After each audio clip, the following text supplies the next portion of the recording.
Oke, kita akan melanjutkan pertemuan kuliah pada hari ini yang khususnya akan membahas tentang ikatan kimia yang akan dibahas dari segi kimia kuantumnya juga. Jadi kalau minggu lalu itu adalah pendekatan Born-Oppenheimer ya. Pendekatan Born-Oppenheimer itu kita sudah lihat bahwa bahasanya itu kalau ditulis di buku atau ditulis di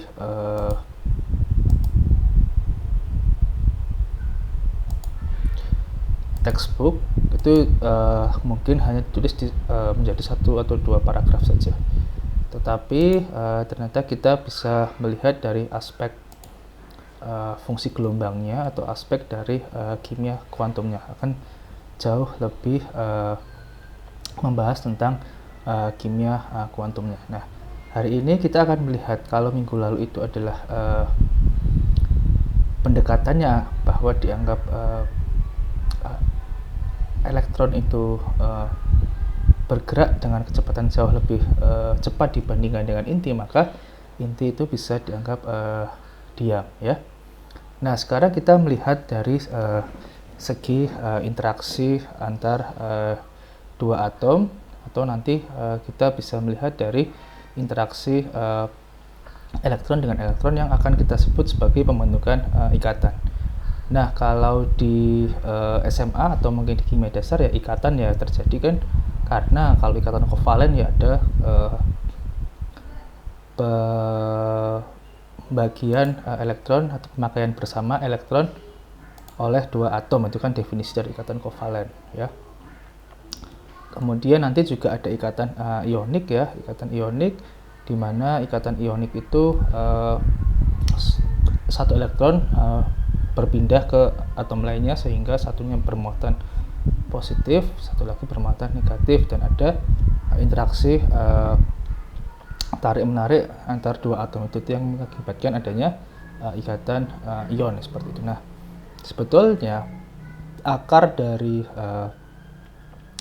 ikatan itu adalah dari teori ini sebetulnya ya. Ini itu yang menjadi katakanlah latar belakang dari teori-teori ikatan yang mungkin kita sudah tahu juga sebetulnya, tapi kita karena levelnya lebih tinggi lagi seharusnya ya kita belajar dari segi kimia kuantumnya dulu ya. Kita akan lebih banyak membahas teori ikatan itu berdasarkan prinsip-prinsip di kimia kuantum atau di mekanika kuantum ya, saya rasa demikian. Jadi bisa kita lihat dari prinsip di teori kuantum atau di mekanika kuantumnya. Nah, itu kita lihat ini valence bond teori itu sebetulnya muaranya nanti ke salah satu konsep yang saudara sudah pahami semua, yang sudah kita pahami, tetapi kita coba melihat dari segi lagi-lagi kuantum itu akan berbicara soal fungsi gelombang orbital ya. Jadi Hamiltonian, operator Hamiltonian itu kita lewati dulu saat ini, operator itu kita lewati, kemarin sudah dibahas juga. Nah, sekarang kita akan membahas tentang ikatan berdasarkan fungsi gelombangnya atau berdasarkan orbital atomnya ya. Nah, nanti kita lihat mengapa kita pakai yang namanya teori valensi ini, tidak pakai semua ikatan yang ada di dalam di dalam orbital yang ada di dalam atom tersebut ya. Oke, kita lihat mulai dari sini. Nah, ini pertama itu langsung kita suguhi oleh suatu persamaan seperti ini ya.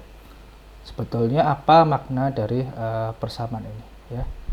Nah, pertama kita lihat dulu ada contoh dari molekul yang kita anggap sangat sederhana, yaitu adalah molekul hidrogen ya, molekul H2 netral ya. Jadi kita punya molekul H2 netral dengan 2 elektron dan 2 inti ya. Kita nggak perlu tahu Hamiltoniannya seperti apa, tapi prinsipnya adalah saudara kalau ditanya soal Hamiltoniannya apa, itu saudara sudah langsung bisa menjawabnya ya dengan prinsip kuantum yang kemarin. Nah, sekarang kita langsung saja melihat apa yang terjadi saat atom hidrogen, dua atom hidrogen itu berinteraksi satu sama lain.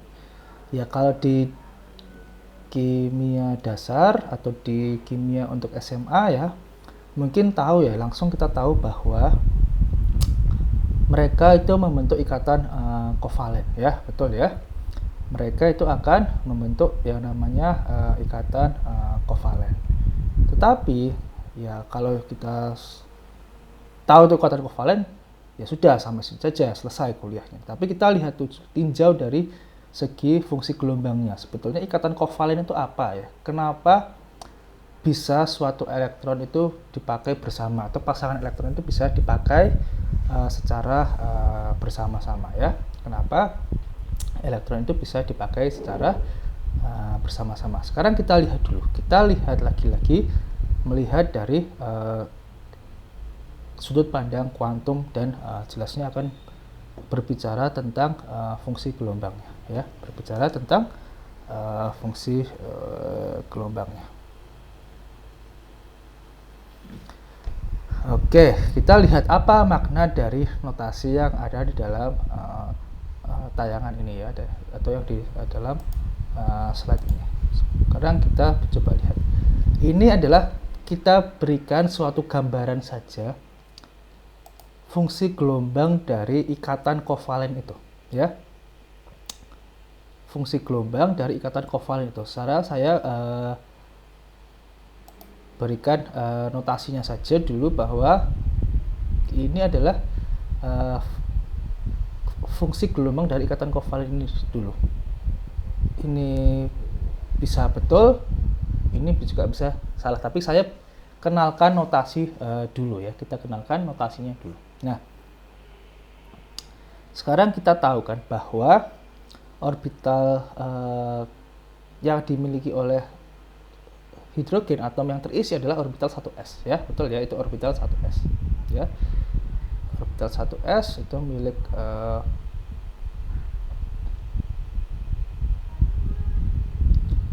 hidrogen yang pertama, mungkin yang ini, dan satu lagi adalah hidrogen yang kedua.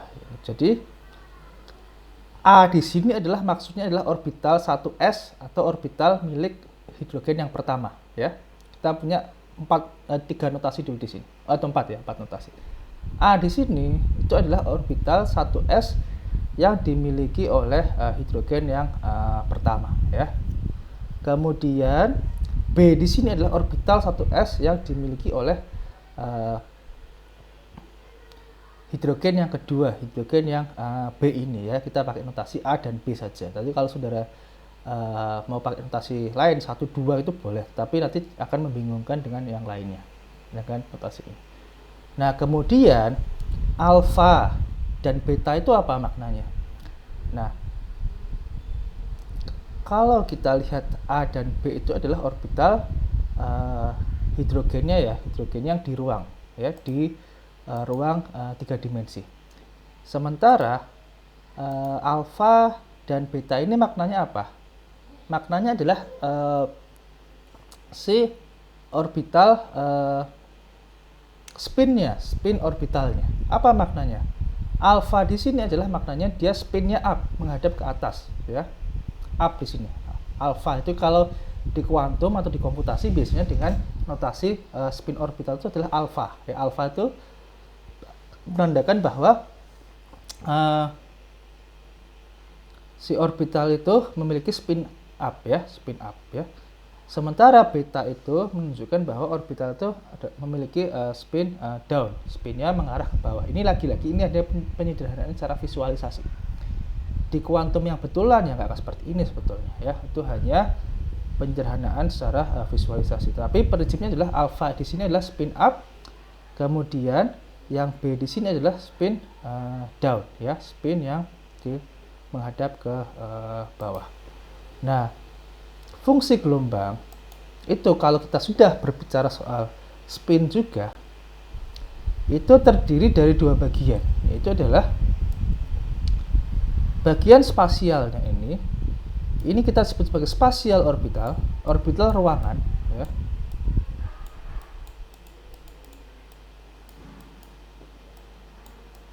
Kemudian ini kita sebut sebagai spin orbital, ya. Spin orbital. Dan ini adalah, katakanlah ya, ini saya berikan tanda ini dulu, hampiran ya, ini hampiran, itu adalah fungsi gelombang dari ikatan ini ya. Jadi ikatan kovalen ini atau ikatan antar dua atom ini adalah fungsi gelombang seperti ini. Tapi ini belum betul ya, tapi nanti kita akan lihat bagaimana betulnya ya, bagaimana betulnya. Ini adalah kita sebut sebagai spatial orbital, orbital ruangan. Dan yang di sini adalah yang sebelah kanan ini, itu kita sebut sebagai spin orbital ya, kita sebut sebagai spin orbital. Kenapa ya? Karena dia menyandarkan spin. Nah, maksudnya apa? Kemudian tanda di dalam kurung itu apa maksudnya? Tanda di dalam kurung itu adalah elektronnya, koordinat dari elektronnya ya. Ini di berbagai macam literatur itu bisa beda notasinya, tetapi ini kita coba pahamkan saja. Nanti kalau sudah lihat di buku mungkin berbeda notasinya, tetapi kita coba seragamkan saja bahwa yang di luar ini, yang fungsinya ini adalah orbitalnya, A dan B itu adalah orbitalnya, alfa dan beta itu juga orbitalnya. Bedanya adalah A dan B itu orbital spasialnya, orbital ruangnya, dan alfa dan beta itu adalah orbital spinnya, spin orbitalnya, menunjukkan dia spinnya di mana. Nah, 1, 2 itu maknanya apa? Nah, sekarang kita coba pakai logika sedikit saja. Kalau notasinya seperti ini adalah bahwa elektron pertama menempati orbital A, orbital di atom pertama. Ya kan seperti ini kan, kalau kita punya hidrogen kan kira-kira satu, ini misalkan orbital S-nya ya, 1s yang pertama gitu ya, orbital 1sa, ini adalah orbital 1s B ya, kira-kira seperti itu. Kemudian ini orbital pertama, ini kemudian kalau dia udah berpasangan kan kira-kira bentuknya seperti ini ya. Ini orbital yang kedua. Jadi orbital pertama, elektron pertama menempati orbital A, seperti itu maknanya. Elektron pertama itu menempati orbital A, ya kan kira-kira seperti ini. Elektron kedua menempati orbital B, ya, menempati orbital yang B. Kemudian yang alfa beta maknanya orbital pertama memiliki spin up, ya. Kemudian orbital kedua itu memiliki spin down, spin beta. Jadi ini kalau kita punya ikatan kimia ya, kira-kira akan menjadi seperti ini kan, kira-kira ikatannya kan betul ya. Kalau kita punya dari SMA atau dari kimia dasar kan, kalau berikatan ya berarti elektronnya harus berpasangan. Tapi kita mencoba merepresentasikan dengan fungsi gelombangnya ya, dengan fungsi gelombangnya. Nah, ini menunjukkan adanya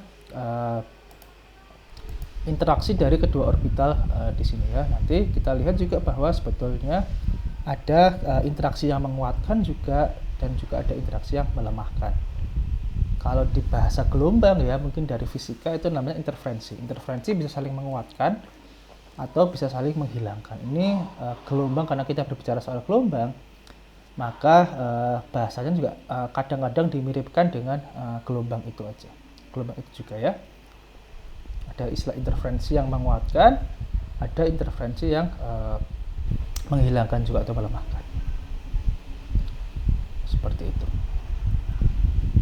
Oke, nah kita lihat fungsi gelombang yang betulnya seperti apa. Nah, ternyata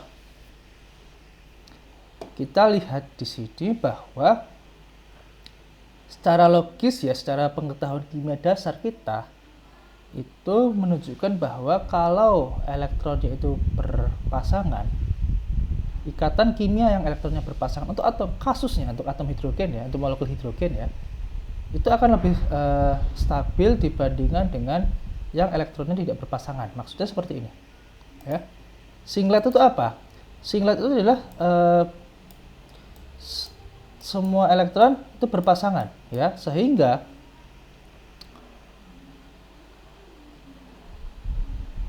spin totalnya adalah jumlah dari spin totalnya itu adalah 0, ya. Spin totalnya itu 0, singlet, sehingga multiplicitasnya adalah singlet, ya. Jadi itu sehingga multiplicitasnya aja 0. Kemudian yang kedua adalah triplet. Jadi mungkin saja si hidrogen itu dalam suatu keadaan dia bentuknya seperti ini, ya. Bentuknya bisa saja mungkin seperti ini, ya. Jadi dia jelas lebih tidak stabil dibandingkan dengan yang keadaan singlet, ya. Karena kalau tidak berpasangan itu akan lebih tidak stabil dengan yang singlet, ya, seperti itu kira-kira. Nah, sekarang kita lihat singlet itu ditandai dengan hanya direpresentasikan oleh satu fungsi gelombang, ya, karena singlet kan singlet itu adalah hanya ada satu. Sementara triplet itu ada 3, ya. Itu adalah yang ini yang ini kan spasial tadi, ya. Ini spasial. Kemudian yang ini adalah yang spin. Sementara kalau triplet itu ada 3 fungsi gelombang. Jadi fungsi gelombangnya yaitu yang ini dikalikan spinnya, spasial dikalikan spinnya. Jadi kalau triplet itu ditandai dengan 3 fungsi gelombang, yaitu yang bentuknya seperti itu, ya, tiga jenis ini, dan tiga-tiganya itu sebetulnya memiliki energi yang sama, atau kita sebut sebagai degenerate yang keadaan triplet itu. Tapi kalau keadaan singlet itu hanya memiliki satu keadaan saja, ya. Dan itu kalau kasusnya adalah molekul hidrogen, dia akan lebih stabil dibandingkan dengan keadaan triplet atau ada elektron yang tidak berpasangan. Seperti itu kira-kira. Oke, sekarang kita lihat bagaimana menurunkan persamaan tadi fungsi gelombang itu untuk keadaan triplet dan keadaan singlet, ya. Dan saat ini terima saja dulu bahwa memang keadaan triplet itu memiliki energi yang lebih tinggi dibandingkan dengan keadaan singlet. Itu penurunannya itu bisa, tetapi akan saya lewati dari kelas ini, ya, dari pertemuan ini. Tapi kita lihat dulu apa yang terjadi di situ, kenapa bisa keadaannya seperti itu. Oke, kita lihat dulu. Tadi saya punya, ya, kita punya molekul hidrogen, katakanlah ini yang A, ya, orbital A, ya. Kemudian yang kedua adalah orbital B-nya, ya. Orbital A dengan orbital B-nya. Nah, kalau kita lihat di situ,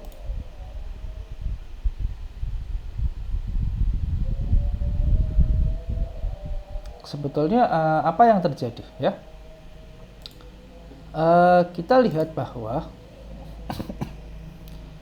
kalau dia berpasangan itu kan bisa seperti ini keadaannya. Ini spin up, kemudian ini adalah spin down-nya, ya. Betul, ya, ini adalah spin up-nya, kemudian yang satunya adalah spin down-nya.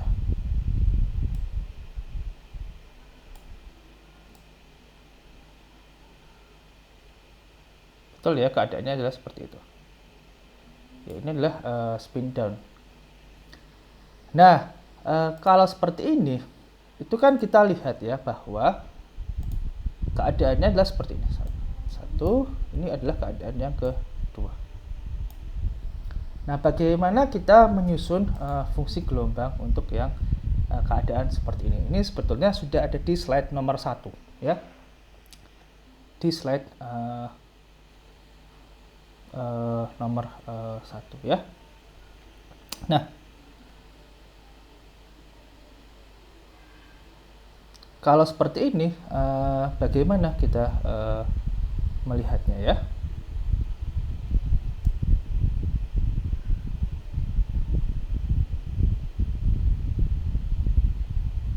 Oke, kita punya fungsi gelombang dulu ya. Kita terjemahkan konfigurasi elektron ini untuk ikatan tadi itu menjadi fungsi gelombang dulu. Kita katakanlah anggap aja fungsi gelombangnya namanya pi aja. Kita akan berikan fungsi gelombang namanya pi. Kalau seperti ini, apa yang terjadi ya? Kita lihat di sini bahwa elektron pertama menempati orbital A. Elektron kedua menempati orbital B. Ya.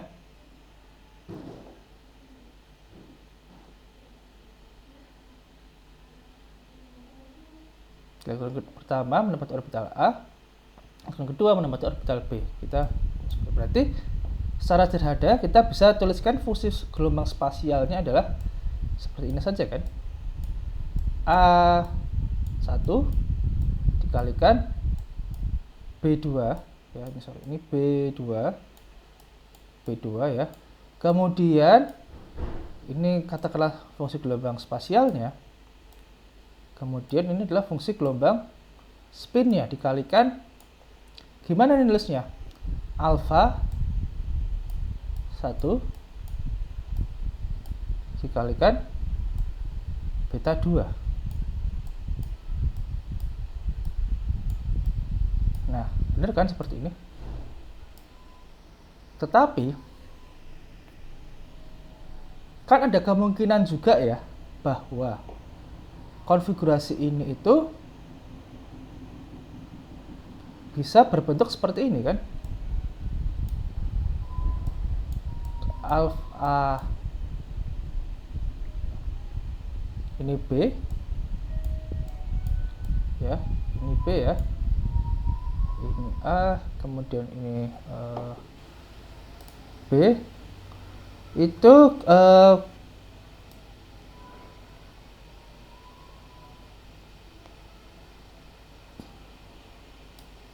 kita lihat dia akan bisa memiliki konfigurasi seperti ini juga. Ini yang bawah, ini elektron pertama itu seperti ini. Kemudian elektron kedua bentuknya seperti ini, ya, kira-kira bentuknya seperti itu. Nah, kalau kita lihat di sini, maka kita bisa juga katakanlah nulis keadaan seperti ini adalah kita punya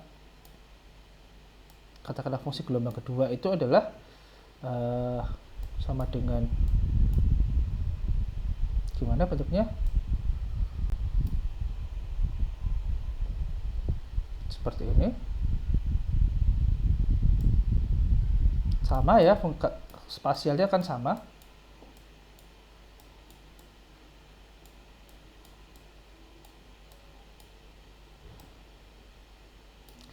Yang berbeda adalah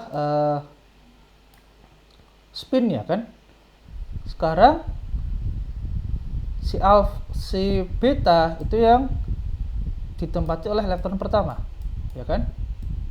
Kemudian alfa itu ditempati yang elektron kedua. Nah, kira-kira akan menjadi bentuk seperti ini kan, menjadi bentuk seperti ini. Nah, bagaimana fungsi gelombangnya? Ya, fungsi gelombang itu kan sebetulnya adalah penjumlahan dari sini, ya. Penjumlahan dari sini itu kalau kita jumlahkan itu akan menjadi katakanlah fungsi gelombang untuk keadaan tertentu gitu adalah katakanlah seperti ini. A1 B2 gini kan. Dalam kurung ini, dalam kurung ya, alfa 1 beta 2. Seolah-olah kalau kita jumlahkan itu kan kita bermain soal probabilitas ya. Kita bermain soal probabilitas. Maka kalau ada dua kemungkinan ya kita tinggal jumlahkan kemungkinan itu ya. Seperti itu kira-kira. Seperti ini. Ditambah B1 alfa 2 ya. Alfa 2 seperti ini. Nah, tapi ternyata ini bukan fungsi gelombang yang betul. Kenapa ini bukan fungsi gelombang yang betul? Ternyata apa? Katakanlah kita punya pi aja ya. Pi fungsi gelombang untuk keadaan atau pi A lah ya, pi A gitu ya. Pi A ini biar gak membingungkan notasinya. Kita sebut pi apa aja ya? Kita sebut pi ya, kita sebut pi 1 tapi di atas gitu ya. Kita sebut pi 1 itu keadaan seperti ini. Itu adalah dengan menggunakan fungsi gelombang seperti itu. Tapi ini itu tidak memenuhi syarat fungsi gelombang ya, tidak memenuhi syarat fungsi gelombang. Kenapa? Fungsi gelombang itu terjadi jika atau harus memenuhi jika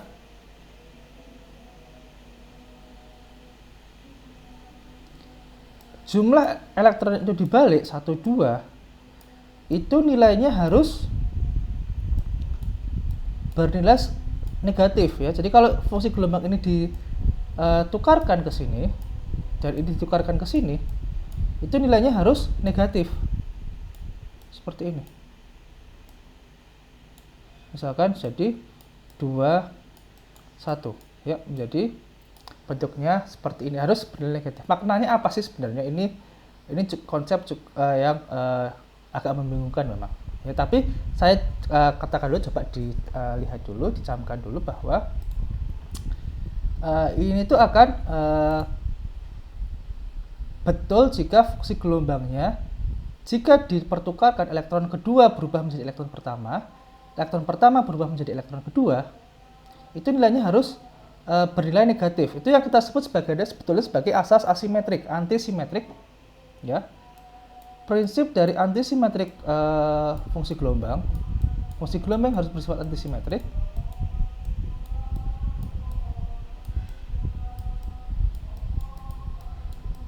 Dan ini sebetulnya adalah apa? Kalau saudara tahu, larangan Pauli. Jadi larangan Pauli yang sudah dikenal sejak SMA itu perumusannya adalah seperti ini. Larangan Pauli apa bunyinya? Tidak mungkin dua elektron menempati bilangan kuantum yang sama, ya kan? Itu maknanya apa? Jika dipertukarkan itu akan bernilai negatif, ya, akan bernilai negatif seperti itu. Jadi 1 ke 2, 2 ke 1 itu akan menjadi negatifnya. Nah, maknanya apa seperti ini? Maksudnya seperti ini. Jadi kita coba lihat fungsi gelombang ini ya. Saya akan mencoba nge-paste fungsi gelombang ini ke whiteboard selanjutnya. Kita ubah angka 1 di sini menjadi 2 dan 2 menjadi 1, dan ini yang spin pun sama, angka 1 menjadi 2, 2 menjadi 1, 1 menjadi 2, 2 menjadi 1. Ya. Kalau dilakukan hal seperti itu, maka fungsi gelombangnya apa? Akan menjadi apa di situ? Yaitu apa itu? A2B1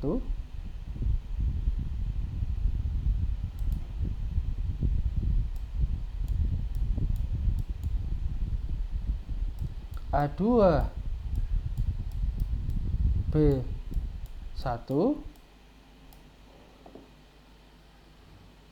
kemudian dalam kurung, ini dalam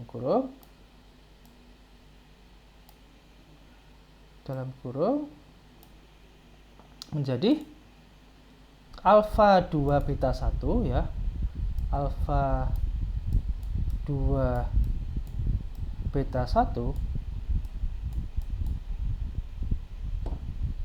benar ya, ditambah apa ini,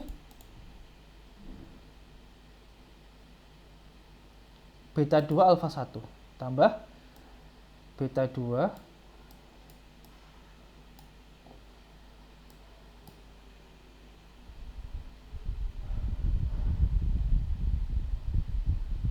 alfa 1. Nah, ternyata setelah kita cek, ini kan sama dengan apa ini? Sama dengan fungsi gelombang jika 2 menjadi 1. Ternyata apa yang terjadi di situ? Itu tidak akan memenuhi prinsip ini, tidak akan sama dengan minus alfa C atau P 1, 2 atau P aksen 1, 2 seperti ini ya.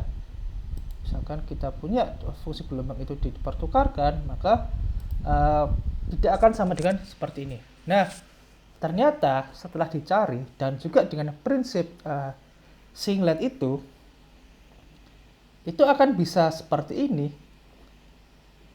Kondisi seperti ini dipenuhi jika apa?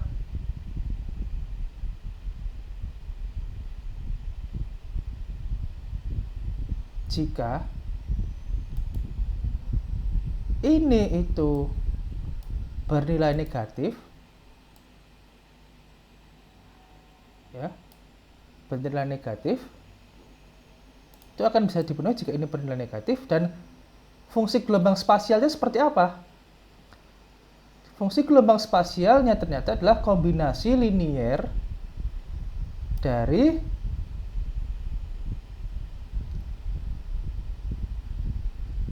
dua keadaan, yaitu adalah keadaan keadaan ini, keadaan yang seperti ini, yang di awal ini, dan juga ditambah keadaan seperti ini.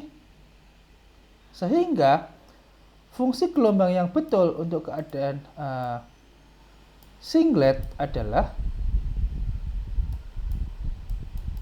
atau keadaan ini singlet ya, ini WS saja, adalah A2 B1 ditambah A1 B2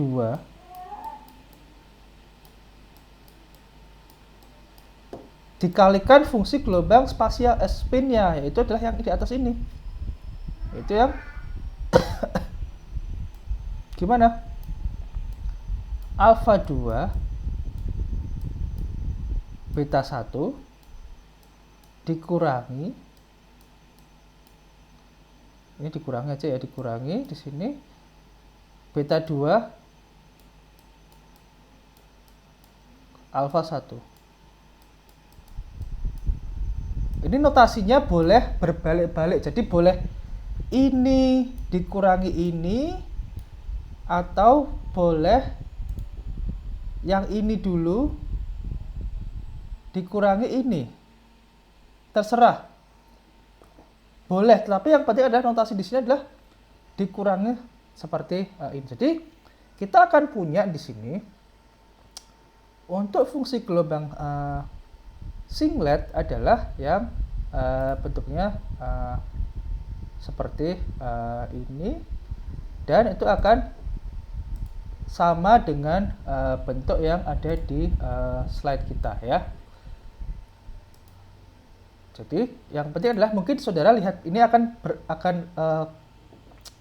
berbeda sedikit dengan yang di slide. Karena apa? Karena notasi pengurangannya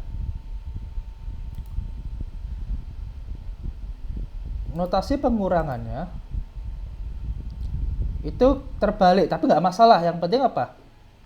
Yang penting sebetulnya adalah bagian spinnya itu alfa 1 beta 2 dikurangi beta 1 alfa 2, atau kebalikannya alfa 2 beta 1 dikurangi alfa 1 beta 2, itu nggak ada masalah. Yang penting bentuknya akan menjadi seperti ini untuk memenuhi asas larangan Pauli, dan juga kita bisa melihat dari struktur konfigurasi elektronnya untuk keadaan yang singlet ini, atau keadaan di mana ikatan itu terbentuk dan semua elektron itu berpasangan. Nah, sekarang bagaimana untuk yang keadaan triplet yang di bawah sini? analoginya mirip sebetulnya ya, analoginya itu akan mirip. Kalau keadaan triplet,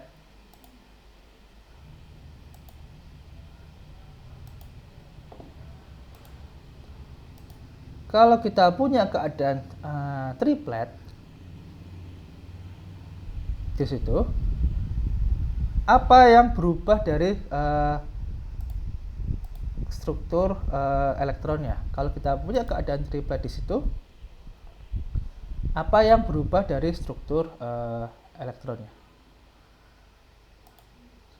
Sekarang kita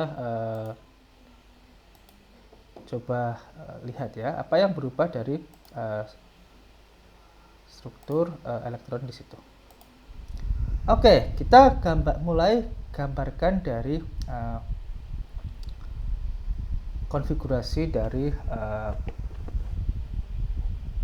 elektronnya saja untuk keadaan triplet. Misalkan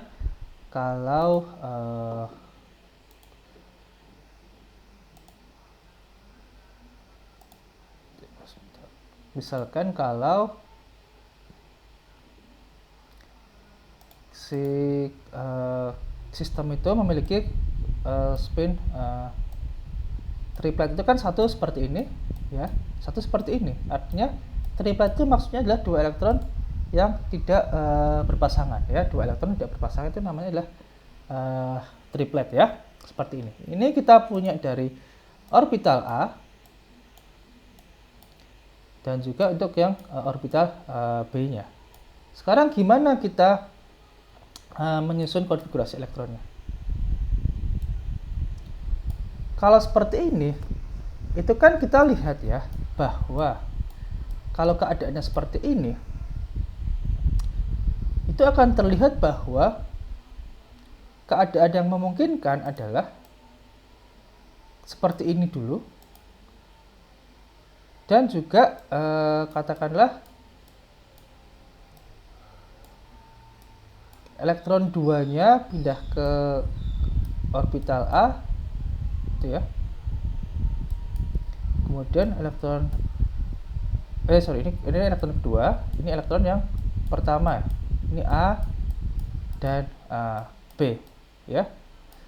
Kalau kita lihat di sini, itu kan dari kedua keadaan kemungkinan ini ya, dari dua keadaan kemungkinan ini, orbital spasialnya kan sama, orbital spinnya kan sama, bentuknya kan sama. Karena apa? Dua-duanya orbital spinnya adalah gimana bentuknya? Alpha 1, alpha 2. Nggak ada kemungkinan lain kan? Jadi kalau kita punya konfigurasi seperti ini, maka orbital spinnya itu akan sama, alpha 1 dan alpha 2 kan, bentuknya adalah seperti ini. Yang berbeda hanya adalah orbital spasialnya di sini, yaitu ada dua kemungkinan kan. Orbital pertama memenuhi, ditempati oleh elektron, orbital A ditempati oleh elektron pertama, dan orbital B ditempati oleh elektron kedua, benar ya. Dan juga ada kemungkinan kalau orbital A ditempati oleh elektron kedua, betul ya. Dan juga orbital apalagi orbital B ditempati oleh elektron pertama, seperti ini kan kemungkinannya.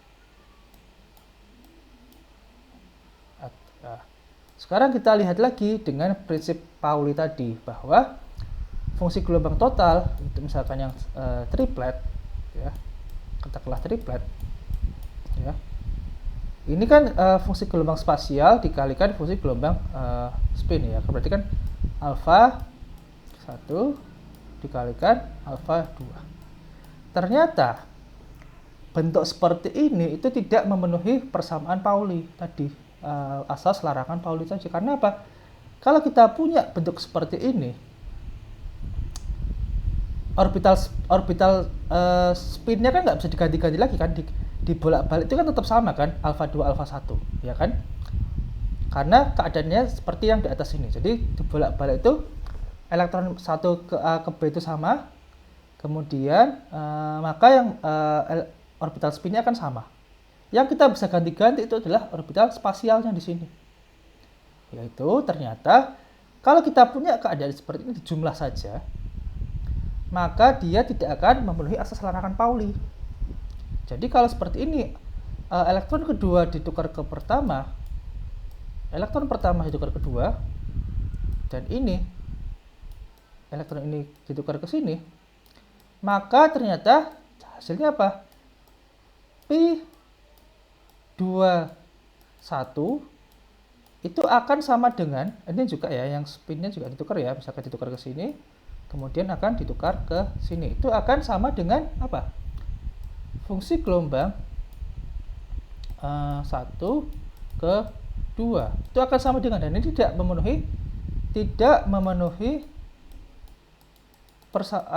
asas asimetrik dari fungsi gelombang, antisimetrik ya, antisimetrik atau asimetrik saya kurang begitu tahu. Yang penting adalah dia tidak simetrik tuh, anti atau A tuh etimologinya ada orang yang bilang anti, ada yang bilang asimetrik. Tapi kalau saya rasa lebih umumnya adalah antisimetrik ya, tidak antisimetrik. Sehingga caranya supaya dia antisimetrik adalah jika tanda ini bukan ditambah tetapi adalah dikurangi. Tidak ditambah angkanya di sini, tetapi fungsi gelombang spasialnya adalah akan ada di jadi seperti ini ya, akan bisa bersifat antisimetrik jika seperti ini. Maka kalau seperti ini, maka jika ditukarkan akan menjadi negatif, yang angka di sini akan menjadi negatif dari 1, 2, dan ini memenuhi prinsip antisimetrik. Fungsi gelombangnya bersifat antisimetrik ya, kira-kira seperti itu. Nah, sama halnya juga kalau misalkan konfigurasi elektronnya ini satu ke bawah seperti ini, yaitu jika ini A dan B, maka dengan cara yang sama itu akan mendapatkan fungsi gelombang kedua, yaitu adalah ini diganti alfa menjadi beta ya, karena beta itu dua-duanya menghadap ke bawah seperti itu, atau spin down semua. Itu kan ini juga keadaan triplet ya, ini akan mengalami keadaan triplet yang bentuknya seperti ini. Nah, kalau fungsi gelombang triplet itu dia memiliki 3 fungsi gelombang yang berbeda ya, tetapi akan memiliki energi yang sama, itu namanya degenerate. Yang pertama, triplet pertama ini katakanlah triplet kedua, yaitu jika alfanya diganti beta. Ya, yang triplet ketiga gimana? Ini agak susah di logika secara visualisasi. Dari alfa, dari yang fungsi gelombang triplet pertama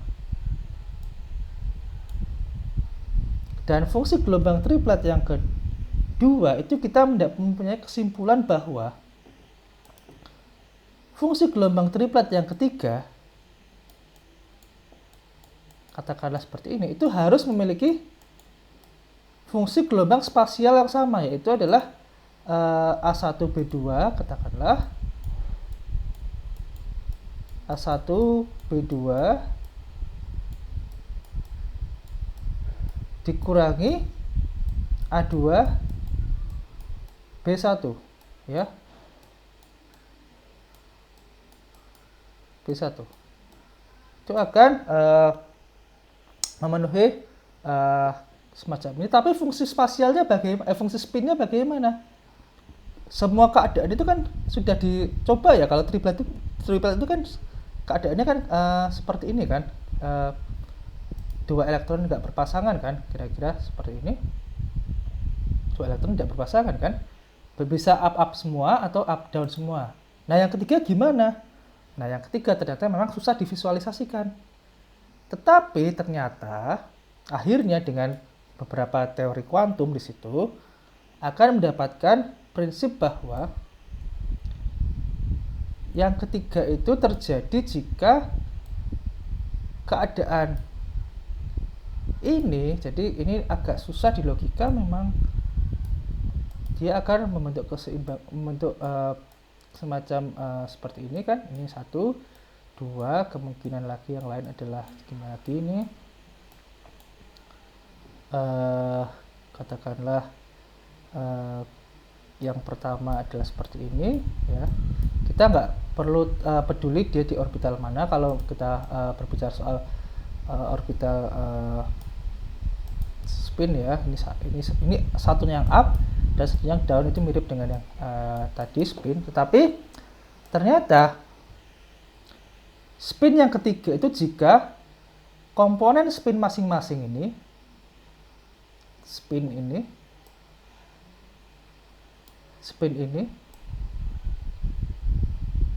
itu dijumlahkan dengan komponen spin ini ya. Jadi dijumlahkan dengan komponen dari spin ini ya. Ini secara logika memang susah dilihat secara visualisasi, tapi dengan prinsip kuantum itu bisa, yaitu jika alfa 1, keadaan alfa 1 itu kita jumlahkan dengan dikalikan keadaan beta 2, itu akan dijumlahkan dengan keadaan yang sebelah kanan ini, atau sama aja sih sebenarnya, atau beta 1 dikalikan alfa 2. Nah ini itu nantinya akan apa? Nantinya akan memenuhi persamaan Pauli. Jika fungsi gelombang itu dipertukarkan, itu akan memiliki nilai negatif ya, memiliki nilai negatif dari 2 ke 1 ini ya. Itu prinsipnya, itu fungsi gelombang untuk triplet yang ketiga. Itu akan memenuhi jika fungsi gelombangnya akan menjadi seperti ini. Dan ini itu akan sama dengan yang telah ditunjukkan di slide tersebut ya, ditunjukkan di slide ini. Jadi asal mulanya memang ada beberapa yang sulit di logika ya, tetapi dari prinsip penyusunan spin itu kita bisa sebetulnya membuat atau merekonstruksi dari fungsi gelombang. Memang beberapa lagi-lagi agak abstrak dan memang ini susah di logika. Ini katakanlah kita tulis sebagai fungsi spin di sini ya. Kita punya fungsi gelombang untuk triplet gitu ya.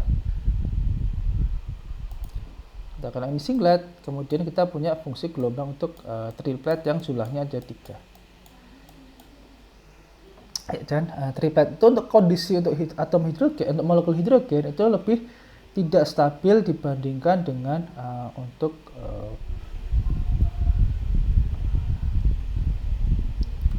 keadaan singlet, lebih tidak stabil dibandingkan dengan keadaan singlet. Ini adalah fungsi spinnya, fungsi spasialnya, ini adalah fungsi gelombang totalnya. Kemudian ini adalah fungsi gelombang spinnya ya, menunjukkan elektron itu berpasangan atau tidak gitu ya. Kemudian ini adalah fungsi total untuk keadaan triplet, dan juga ini adalah fungsi gelombang untuk keadaan spinnya. Oke, nah kalau kita lihat di sini,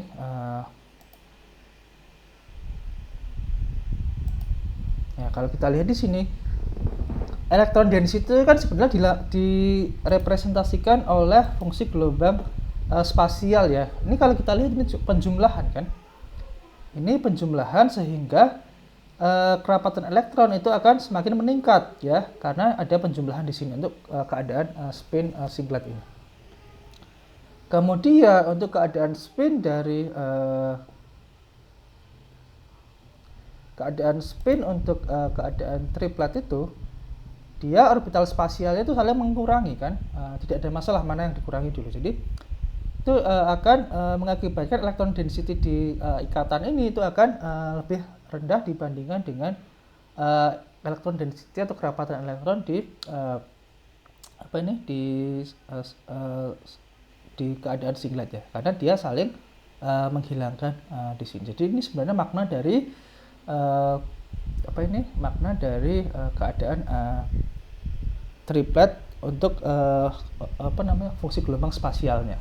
Spasial kan ruang ya, itu menggambarkan kerapatan elektron di sekitar intinya ya. Kalau ini keadaannya 1s seperti itu.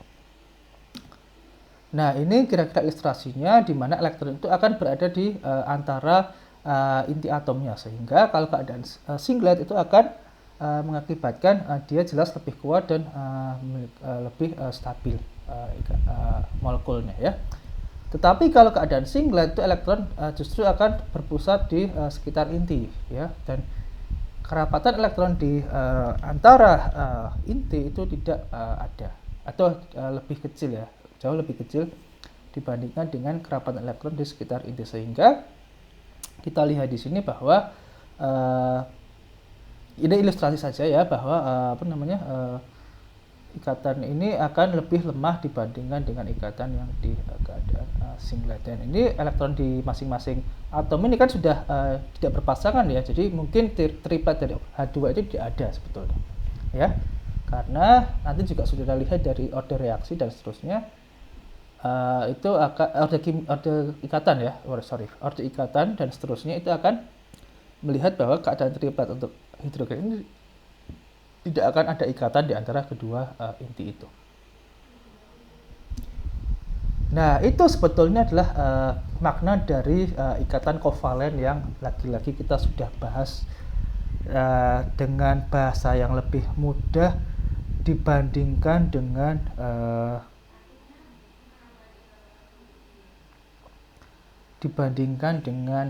yang kita lihat dari SMA, pemakaian bersama ya. Bersama kenapa ya? Karena kerapatan elektron itu akan saling menguatkan di sini ya. Jadi kerapatan elektron itu akan saling menguatkan di sini. Ini kita sebut sebagai fungsi gelombang untuk kovalennya, untuk ikatan kovalennya dengan bagian dari spin dan bagian dari spasialnya ada. Nah kan, ini peningkatan kerapatan elektron di antara inti itu akan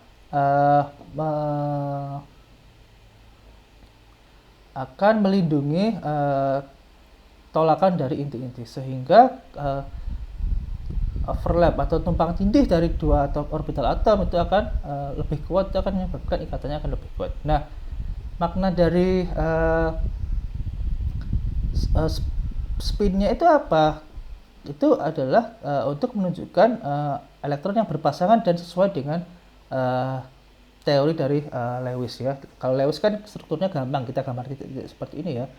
Tetapi kalau kita gambarkan secara fungsi gelombang lagi-lagi ya, itu maknanya adalah satu elektron berpasangan dengan elektron yang lainnya dengan spin yang berbeda ya, dengan spin yang saling istilahnya ini memang bahasanya agak awam ya, tapi kita coba bahwa ini akan lebih ke spin yang saling berpasangan di orbital yang sama lah, kira-kira seperti itu. Jadi akan menggambarkan dari ikatan Lewis atau struktur Lewis yang mungkin juga kita tahu. Oke, ini adalah bagian spasialnya, bagian ruangnya. Kemudian ini adalah bagian spinnya atau bagian spinnya ya, bagian spinnya.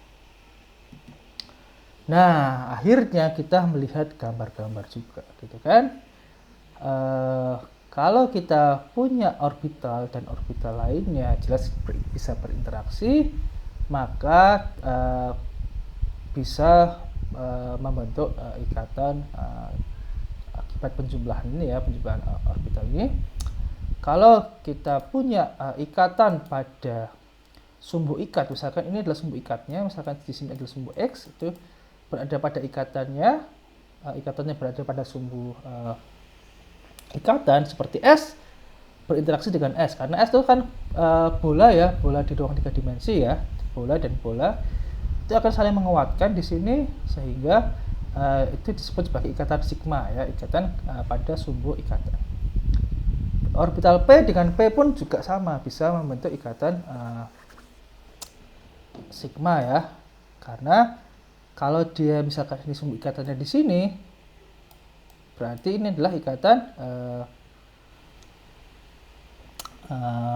sigma PX mungkin ya, PX gitu ya, ini sigma P dari orbital PX, ini berarti orbital PX, misalkan ini juga orbital PX gitu ya, dari sini dan orbital PX. Nah, kalau kondisi ini itu apa yang terjadi itu ikatannya berada tegak lurus dengan sumbu ikatan, itu kita sebut sebagai ikatan P-nya ya.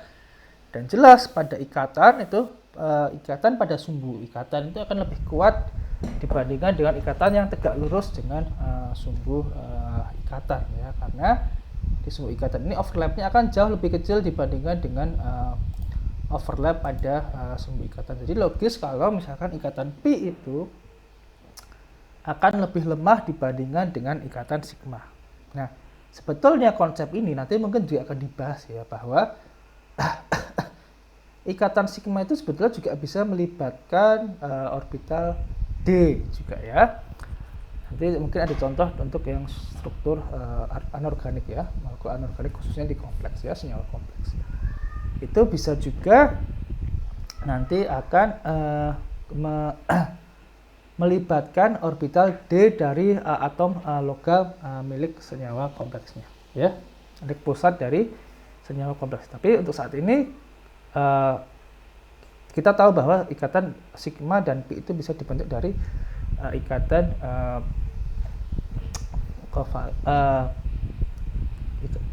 dibentuk dari ikatan orbital P dan S. Dan orbital P dan S pun bisa membentuk ikatan sigma juga kan. Ini nggak ada contohnya, tapi katakanlah orbital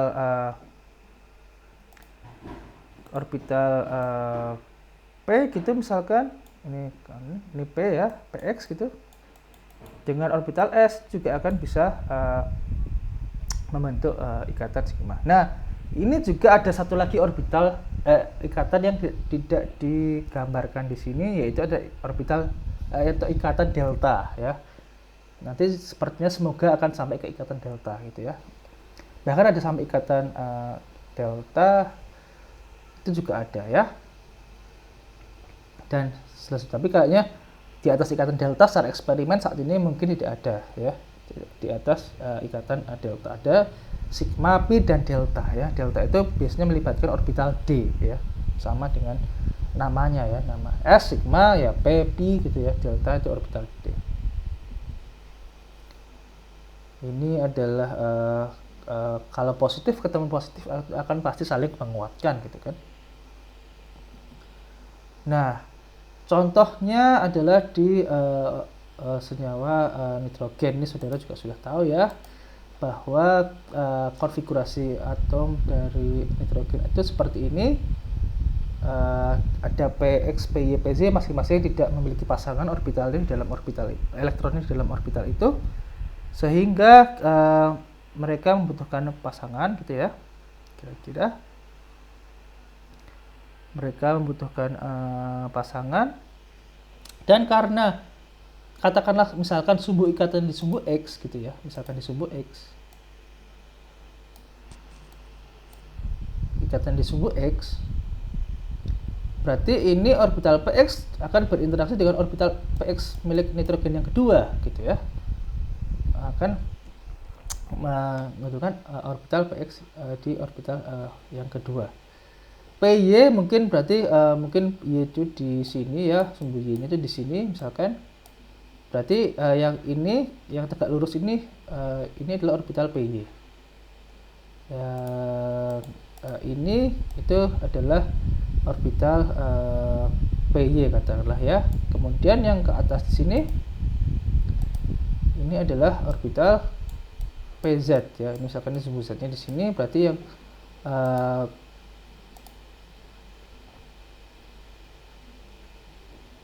ini itu adalah orbital Z-nya. Itu mungkin kira-kira kalau seperti jadi PX dengan PX yang lainnya itu akan membentuk satu ikatan sigma. Kemudian PY dengan PY yang lainnya itu akan membentuk ikatan pi, dan PZ dengan PZ juga akan membentuk ikatan pi ya. Itu akan membentuk ikatan pi di situ. Contoh lain adalah H2O. Nah, kalau H2O itu unik ya. Pertama gini dulu. Pertama kita lihat dulu bahwa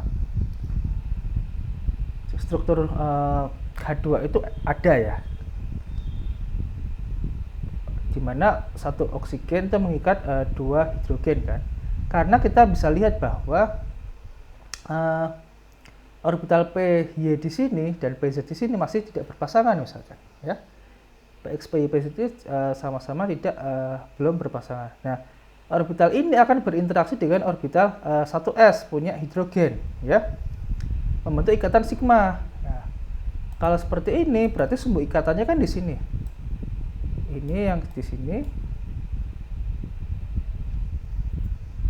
Ini kemudian yang ikatan yang sebelah satunya itu sumbu ikatan di sini.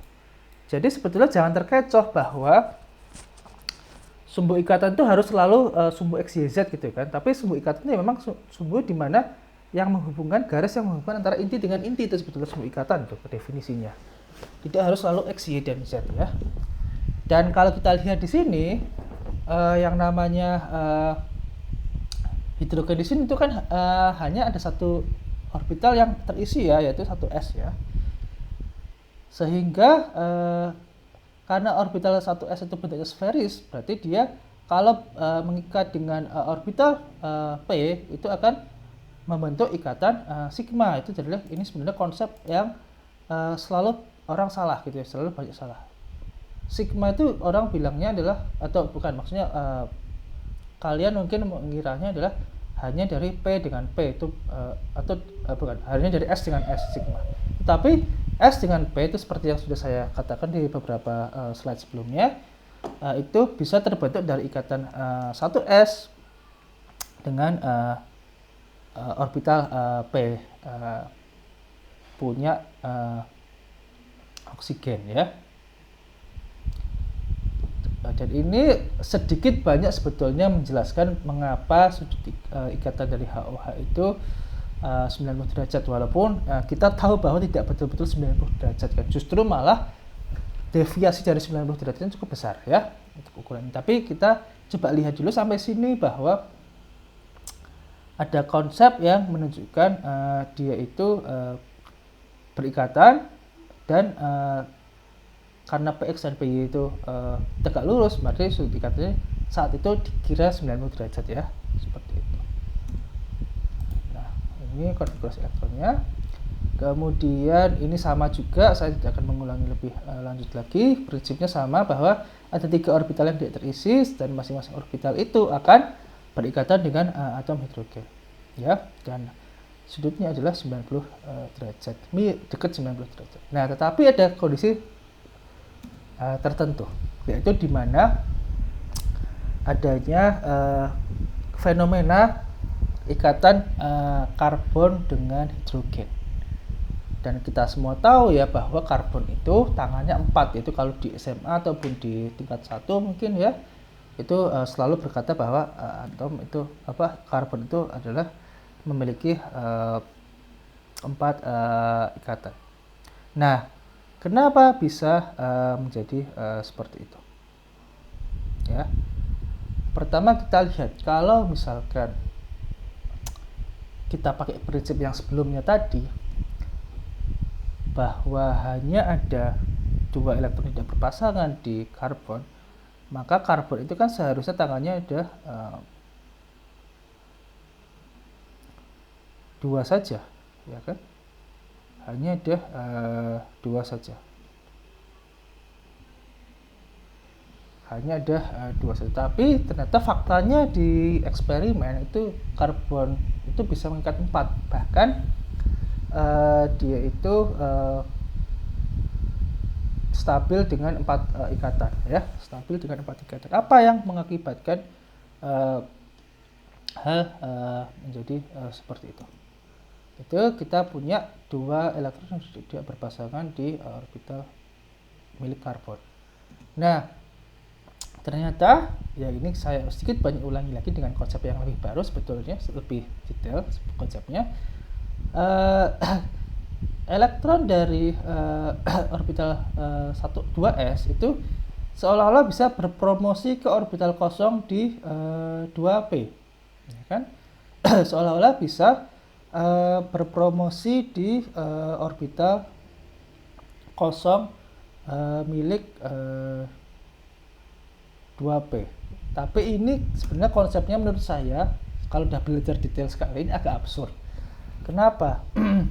Karena nggak mungkin atau tidak boleh sebetulnya spin yang berhadapan ke bawah ini itu akan membalik ke atas, ya. Itu tidak boleh secara kuantum sebetulnya, tapi ini juga dipakai saja untuk menjelaskan fenomena ini dulu, ya, bahwa mungkin saja satu elektron itu akibat ada medan listrik luar lah, medan listrik sedikit dari elektronnya, dari ikatan hidrogennya, itu akan tereksitasi sedikit ke orbital kosong sehingga dia bisa dipakai berikatan dengan karbon yang hidrogen yang lainnya atau dengan atom yang lainnya, dan karbon itu bisa mengikat 4 atom lainnya atau bisa memiliki 4 elektron valensi, kan kira-kira seperti itu.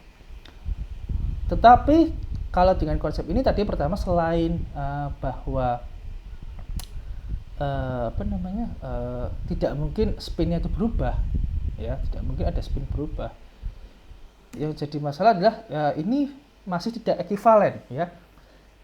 Kalau kita tahu ya bahwa karbon itu CH4 misalkan itu 4 ikatannya semuanya sama panjangnya, ya, sama kuatnya, ya. Kalau di eksperimen mungkin ada, ya, itu bisa mengukur ikatan 4 itu kuatnya sama dan bentuknya simetrik sama. Simetrik itu maksudnya tidak ada deviasi yang bukan berlebihan, tidak ada tidak ada simpangan, ya, tidak ada simpangan dari geometri yang sangat geometri yang sangat simetrik, ya, istilahnya kalau kita lihat. Nah, ternyata konsepnya adalah, kalau yang terjadi itu adalah bahwa orbital 2p dan 2s itu membentuk yang namanya orbital hibrida, atau kita sebut prosesnya adalah proses hibridisasi, ya. Kita sebut sebagai konsep hibridisasi. Nah, ini lagi-lagi saya gambarkan dengan suatu fungsi gelombang, ya. Ini karena kita sudah levelnya lebih tinggi, maka saya menjelaskan konsep hibridisasi itu dengan konsep kombinasi linier dari orbital atom, ya. Kita pakai kombinasi linier dari orbital atom. Kenapa bisa sp 3 gitu, ya. Kalau di SMA kan mungkin sp3 ya karena 1s bergabung dengan 3p gitu, tapi konsepnya agak salah menurut saya, ya. Yang betul gimana? Yang betul adalah 4 orbital itu 1s dan 3p itu bergabung membentuk 4 orbital baru yang lainnya, yang masing-masing itu merupakan bagian dari orbital sp ini, gitu. Ini merupakan orbital sp yang ini. Jadi 4 orbital itu akan membentuk 4 orbital atom itu akan membentuk 4 orbital hibrid, ya. Jadi bentuknya akan Jadi seperti ini ya, bentuknya akan menjadi seperti ini. Nah, kalau kita lihat di sini secara fungsi gelombang ya dengan cara kombinasi linear saja.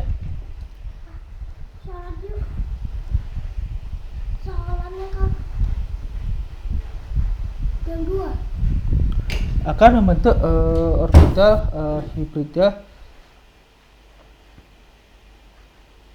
seperti ini ya, akan membentuk orbital hibrida yang ini. Dan kalau kita lihat di sini itu akan merupakan penjumlahan dari masing-masing orbital atom. Yang berbeda apa? Berbeda adalah tandanya di sini, ya. Yang berbeda di sini adalah tandanya. Tandanya di sini ada yang plus plus plus, ada yang min, ada yang plus min plus. Kenapa bisa gambar seperti ini? Ya ternyata kalau kita lihat di sini itu kalau misalkan plus plus plus, misalkan saja ya, itu ya berarti ini orbital yang pertama. Ini adalah kalau kita bentuk 4 orbital, kan otomatis kita akan membentuk 4 orbital di sini ya. Nah, itu akan membentuk 4 orbital di sini. Ini kalau kita pakai notasi koordinat kartesian, kita pakai koordinat kartesian seperti ini.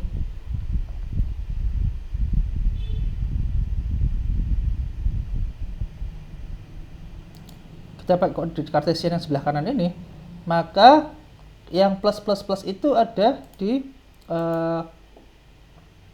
ini H1. Jadi ini adalah orbital pertama ya, yang hadap ke sini. Kemudian yang kedua adalah plus min min plus, berarti px-nya yang negatif, berarti kita lihat di sini ke arah x negatif. Kemudian y-nya juga negatif ke sini. Ya. Kemudian z-nya positif, berarti ke sini. Nah, kalau kita lihat dari pusatnya, berarti resultannya kan ke sini. Berarti ini adalah yang H kedua. H yang kedua. H yang ketiga itu yang mana? Yang H yang ketiga itu negatif, positif, negatif, ya. Negatif, positif, negatif. Gimana x-nya negatif? Ke sini berarti. Kemudian y-nya positif, berarti ke sini. Tapi z-nya yang negatif, berarti ke bawah sini kira-kira. Berarti resultannya kan ke bawah sini, ke kanan sini. Berarti yang ini yang H ketiga. Yang keempat itu yang berarti yang sisanya kan yang keempat. Kalau kita saudara coba itu akan betul bahwa itu akan positif, positif, negatif, negatif. Ya, ini yang ke H ke 4 di sini. Ini adalah H ke 4 gitu ya. Itu yang H4 ya. Nah, dari mana angka ini didapatkan itu silahkan coba saudara pelajari sendiri. Yang jelas adalah bahwa dia itu harus bersifat ortonormal. Jadi silahkan dicari mengapa bentuknya bisa seperti ini itu ya. Tapi kalau kita lihat di ruang 3 dimensi misalkan, yang atas A yang A+++ itu misalkan kita akan mendapatkan gambar kira-kira seperti ini. Jadi kan orbital 1s kan sferis kan. Kemudian orbital px itu kan kira-kira gini bentuknya ya. Ya, ini kan. Ini px misalkan. Py yang ke sini. Kemudian ini dijumlahkan. Ini dijumlah. Kemudian ini jumlah yang z. Itu akan menjadi orbital yang H1 itu akan bentuknya seperti pada arah H1 ini. Itu kalau tidak percaya silahkan dicoba pakai software visualisasi 3 dimensi kalau mau. Kalau mau dicoba bisa dicoba. Kemudian yang kedua adalah orbital hibrid yang oh ya, ini contohnya CH4, begitu dia berinteraksi dengan hidrogen, maka orbitalnya tidak bisa dipisahkan lagi yang ketiga ke S dan P itu, tapi dia akan bergabung membentuk orbital sp3 4 sp3 ya, 4 orbital sp3 yang semuanya ekivalen ya, sehingga semuanya orbital sp3 ini itu akan berinteraksi dengan orbital 1s membentuk ikatan sigma. Dan lagi-lagi kalau mau coba divisualisasikan pakai software 3 dimensi, maka yang terjadi adalah software 3 dimensi, maka yang terjadi adalah dia itu akan memiliki sudut 109,47 derajat. Yang itu adalah, kita tahu lagi-lagi itulah sudut dari tetrahedral ya, sudut dari geometri tetrahedral, karena akibat adanya kombinasi linier dari masing-masing orbital atom penyusunnya ya, seperti itu. Oke. Nah, kemudian yang kedua adalah orbital sp2 ya, ini arahnya ke sp2. Kalau kita lihat di sini, kalau kita pakai konvensi dari koordinat kartesian yang di sebelah kanan ini,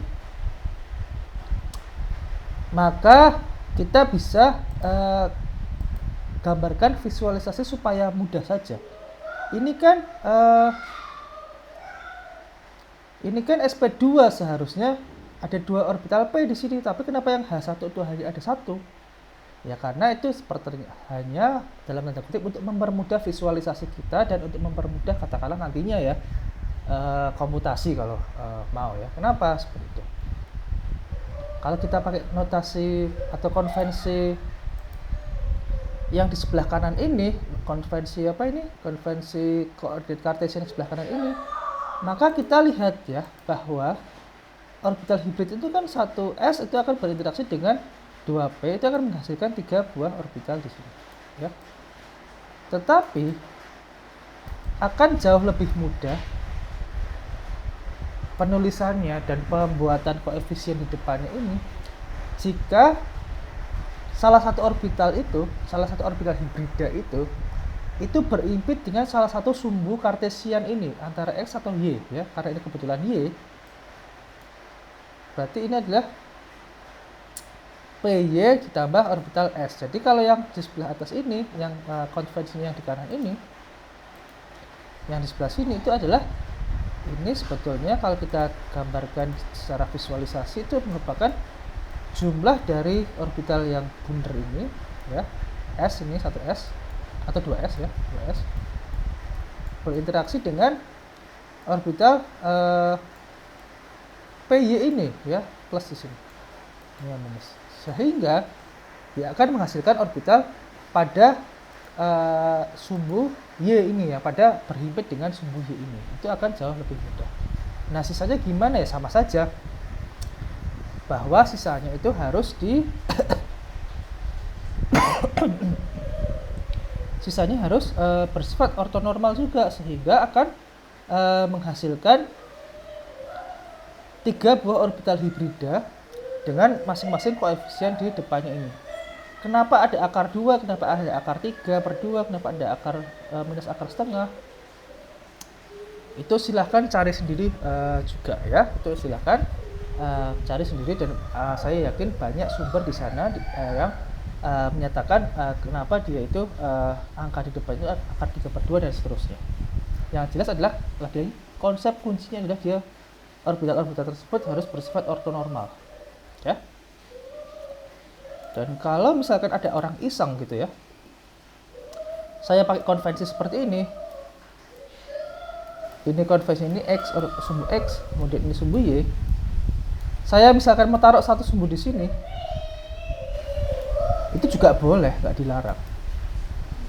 Jadi kalau kita pakai konvensi yang di atas ini, saya mau naruh konvensi yang di atas ini, berarti apa yang terjadi di sini? Berarti yang H1 itu adalah S ditambah akar 2 PX saja. Dari yang lainnya itu akan menyesuaikan ya, seperti itu. Yang lainnya itu akan menyesuaikan. Karena saya pakai konvensi bahwa kalau saya mau iseng aja, saya naruh salah satu orbitalnya di sumbu X, sehingga yang terlibat orbital hibrid pertama gitu, atau salah satu orbital hibridnya itu akan hanya bergantung pada posisi X saja. Tapi kalau yang di slide ini yang sudah terjadi di gambar ini, maka kita pakai konvensi sumbu Y di sini, sehingga orbital PY ini di sini yang terlibat adalah orbital PY. Ya. Nah,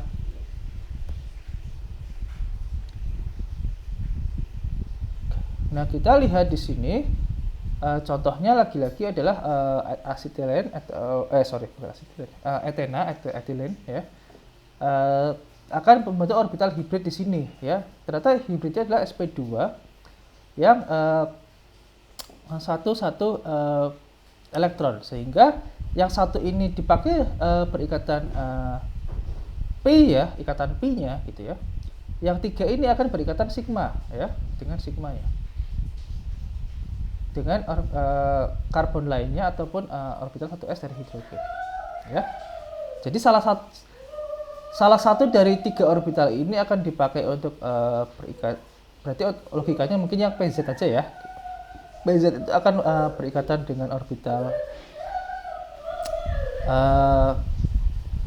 PZ lagi milik karbon yang satunya, dan sp2 ini akan berikatan dengan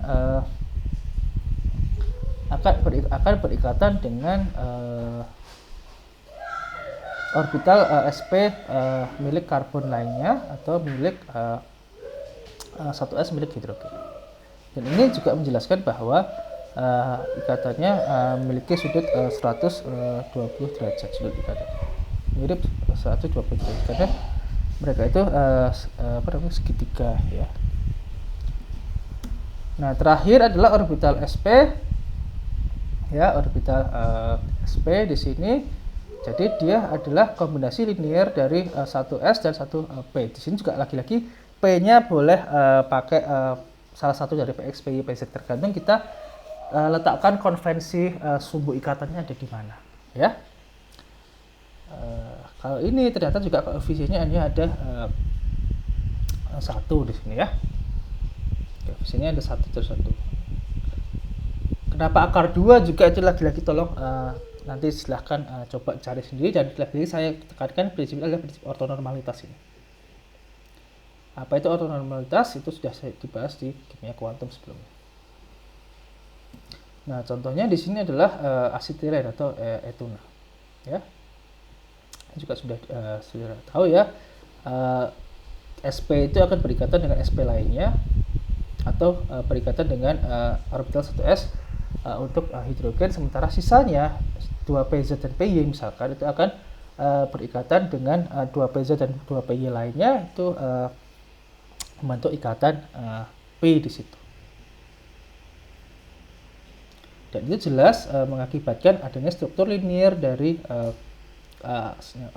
molekul asetilen ya.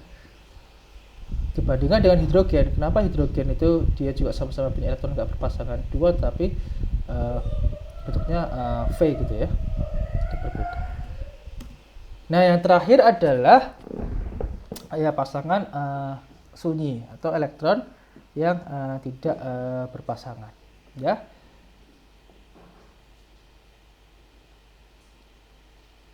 Kalau kita lihat konfigurasi elektron dari oksigen adalah yang ini ya, semua tahu ada dua elektron tidak berpasangan dari masing-masing ikatan kovalen, yaitu 2py milik oksigen dan 1s milik hidrogen, dan 2pz milik oksigen juga dan 1s milik hidrogen.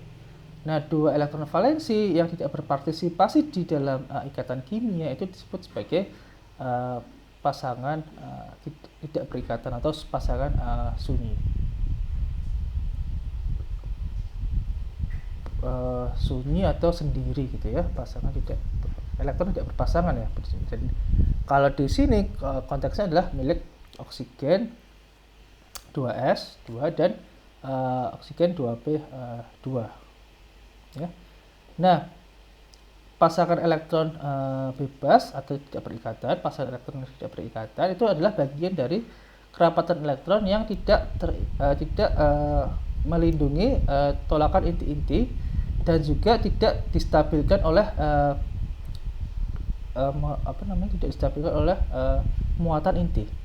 Mereka adalah elektron yang telanjang ya, dalam kutip, dan menolak satu sama lain, atau menolak satu sama lain, atau ikatan elektron yang berpasangan, ya, itu konsepnya.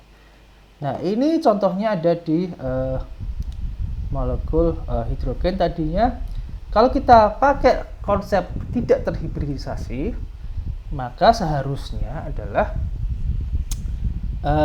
sudut ikatan HOH itu akan lebih dekat ke 90 derajat.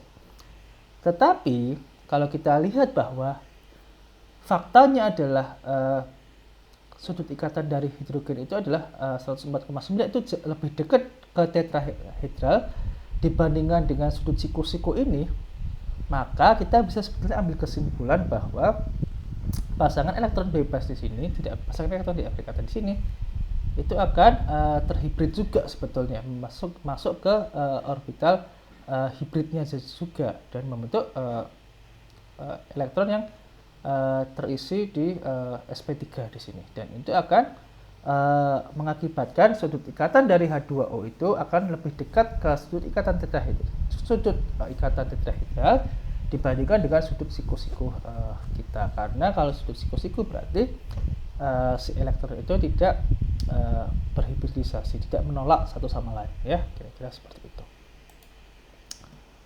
Sama dengan NH3, ada dua pandangan juga, kalau satu terhibrid dan satu tidak terhibrid, maka yang betul adalah jika dia terhibrid secara sp3 di situ, ya. Nah, ini trennya kira-kira semacam seperti ini. Semakin besar atomnya, ternyata hibridisasinya itu akan semakin kecil, ya, semakin akan lebih dekat ke 90 derajat dibandingkan dengan jika atomnya akan lebih kecil, atau pusatnya akan lebih kecil, karena energi pemisahannya itu akan jauh lebih besar, sehingga untuk terhibrid sebetulnya juga akan membutuhkan energi yang lebih besar dibandingkan dengan membentuk orbital tanpa hibridisasi. Oke, akhirnya selesai juga bahwa teori ikatan valensi itu adalah aproksimasi orbital untuk molekul. Nah, orbital yang digunakan adalah orbital dari solusi persamaan Schrödinger untuk atom hidrogen atau hydrogenic atomic orbital.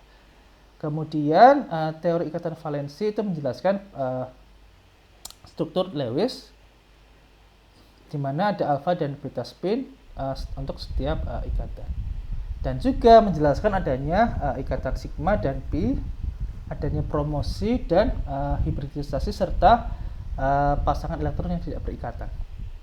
Sementara pasangan elektron yang tidak berikatan itu penting dan dapat digunakan untuk menentukan struktur molekul. Seperti itu. Oke, saya rasa ini akhir dari kuliah kita soal teori ikatan valensi, dan kita juga cukup detail membahasnya, saya rasa, ya, walaupun ada beberapa konsep yang memang sebelumnya disederhanakan, tapi akan saya coba di sini itu akan lebih mendalam sedikit, ya, seperti itu.